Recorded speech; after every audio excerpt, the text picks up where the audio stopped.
Hello बच्चों। यहाँ लिखा है solid cylinder C and a hollow pipe P of same diameter are in contact. They are released from rest as shown in the figure. On a long inclined plane, cylinder C and P rolls without slipping. Determine the clear gap between them after t is equals to 2 root 3 seconds. Clear है? तो सबसे पहले समझो, यहाँ जो हम लोगों के पास एक्सेलरेशन होता है किसी भी रोलिंग ऑब्जेक्ट का रफ इंक्लाइन प्लेन पे, जहां प्योर रोलिंग अगर हो रही होती है तो वो एक्सेलरेशन हम लोगों के पास आता है सॉल्व करके g sine theta upon 1 + I upon M R square. Clear है? तो अब अगर हम लोग यहां से फाइंड करते हैं सॉलिड सिलेंडर के लिए, तो मैं यहाँ पे इसको सॉलिड लिख देता हूं एस से। तो ये हम लोगों के पास मिलेगा g sine theta upon 1 + I। Cylinder का अगर हम आई लिखेंगे सॉलिड सिलेंडर का, तो ये मिलेगा mr²/2 और यहां से आ गया mr²। तो फाइनली हम लोगों के पास ये मिलता है जी साइन थीटा अपॉन 1 + 1/2 मतलब आएगा 3/2। तो 3 नीचे रह जाएगा, ये 2 ऊपर चला गया। क्लियर है? अच्छा, अगर मैं हॉलो सिलेंडर की बात करता हूं या पाइप की बात करता हूं जिसको इसने पी लिख रखा है, तो इसके लिए हम लोगों को मिलेगा यहां से g sine theta upon 1 + hollow cylinder का मोमेंट ऑफ इनर्शिया होगा mr²।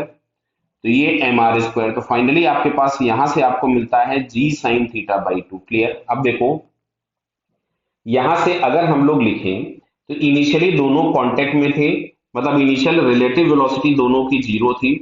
अब अगर मैं यहाँ पर रिलेटिव एक्सेलरेशन की फाइन बात करूं, तो जो रिलेटिव एक्सेलरेशन होगा वो हम लोगों के पास हो जाएगा acceleration of solid cylinder minus hollow cylinder. तो यहां से हम लोगों ने जी साइन थीटा तो कॉमन निकाल दिया, जी साइन थीटा कॉमन आ गया। अब हम लोगों के पास यहां से आ रहा है 2/3 माइनस ऑफ 1/2। तो इसको मैं यहाँ पे लिख लेता हूं, तो जी 10 हो गया, साइन थीटा 30 दिया था तो 1/2 हो गया। यहाँ पे अगर हम लोग 6 एलसीएम ले लें तो समझ में आ रहा मिलेगा 4 - 3।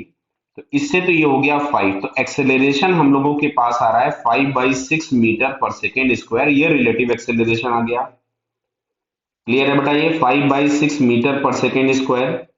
तुमसे बोला है t is equal to 2/√3 seconds पे, तो t इज इक्वल टू 2√3 है, सॉरी 2√3 सेकेंड्स पर सेपरेशन कितना होगा? तो सिंपल यहां से हम लिख सकते थे s is equal to ut plus 1/2a into T का स्क्वायर। तो ये हो जाएगा 4 × 3। क्लियर है? देखो, इससे यहां से हम लोगों ने इसको 2 उड़ा दिया, 2 × 3 से 6 उड़ा दिया। तो जो s हम लोगों के पास आ रहा है relative separation between them after this much of time, तो वो हम लोगों के पास आंसर आता है 5 मीटर। क्लियर है बेटा? Okay, all the best.